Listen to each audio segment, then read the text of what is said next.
I want to cover a couple mesh products if you're going to print on mesh with a latex printer. This mesh is a certified mesh. This is my go-to mesh. This is what I print on most of the time. This is an Ultraflex Ultra Mesh Premium 328, certified for latex. No issues, but no liner. You use the ink collector and you print onto the mesh. There's no liner. The ink goes into the ink collector. This is how I recommend dealing with mesh. This prints effectively just like a banner. And think of it almost like a banner with holes in it. And then you can use this mesh for any mesh applicable things like outdoor fencing. The idea of the holes is that air passes through it and it doesn't have to be as strong. They use it a lot for, visual effects, especially hanging on buildings and things like that, where the people inside need to see out. And then you can also see the image, especially at a distance. Mesh is widely used. This 328 is a certified mesh from Ultraflex, no liner. Here's the thing though. If you have a 300 series printer, a 335 for example, or a 315, well, you don't have a mesh kit.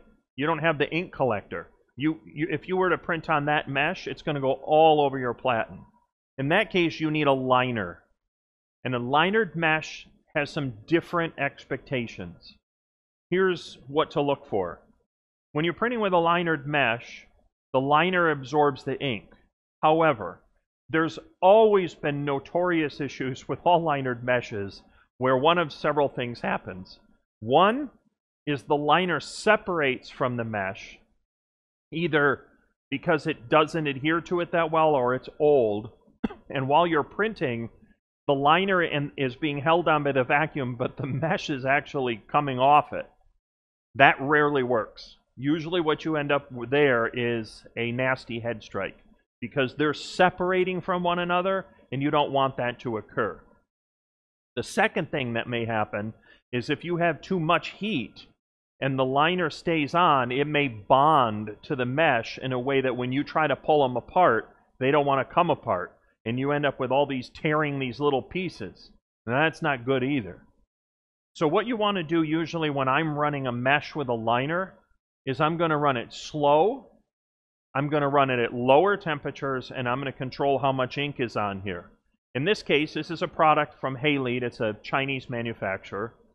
And this is their mesh banner, 8 ounce. I ran this at 12 pass with probably 110% or 100% ink, and I lowered that temperature. Now here's the challenge. When I run mesh, I tend to put more ink on it because when you peel away the mesh and you hang it up, you're taking all these holes out, and the holes are going to make it look lighter than it is.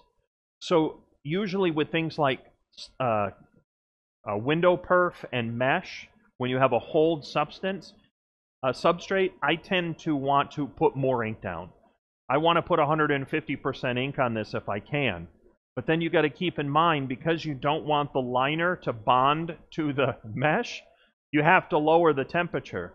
So there may even be a call for doing something like this at a higher ink load, almost treating it like halfway to a backlit. But then you've got to run it slow because you can't put that heat on it. If you do, you're going to fuse the liner to the mesh, and that's not going to work either. So with certain meshes like this, where you're running with, say, a 335 or a 315, I would tend to run 16 pass with 130 or 150% ink. I want to put more ink down, treat it almost like you're going to go towards a backlit, but then I'm going to lower that temperature, and if necessary, even use an interpass delay. If need be, I will run 12 pass with a high interpass delay and a higher ink load, so that I can achieve my goal while still keeping a low temperature, so that when this is finished, I can peel away the liner.